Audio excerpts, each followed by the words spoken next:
ត្រឹមតែ5នាទីប៉ុណ្ណោះអ្នកអាចបាត់បង់លុយរាប់រយដុល្លារដោយសារតែហ្គេមថ្មីកំពុងកើតឡើងនៅកម្ពុជា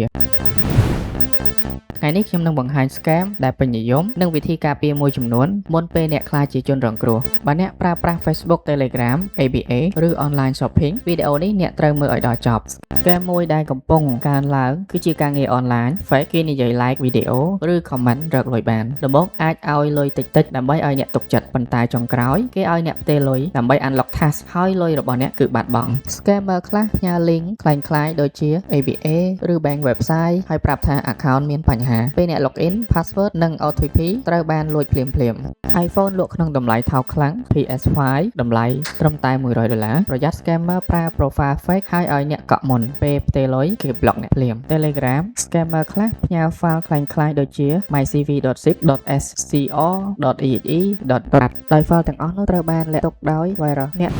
ត្រូវចាំ5ចំណុចនេះ 1. កុំផ្ទេរលុយទៅមុនបើអ្នកមិនស្គាល់ 2. កុំចុច link ណាមិនស្គាល់ឬមិនដឹងប្រភពច្បាស់លាស់ 3. ត្រូវ verify account អ្នកនោះសិនមុននឹងអ្នកជឿជាក់ 4. បើឃើញរបស់លក់តម្លៃថោកពេកត្រូវសង្ស័យជាមុន 5. បើគេសុំ OTP កុំប្រាប់ដាច់ខាតតើអ្នកធ្លាប់ជួប scam ណាខ្លះអាច comment ខាងក្រោមនេះ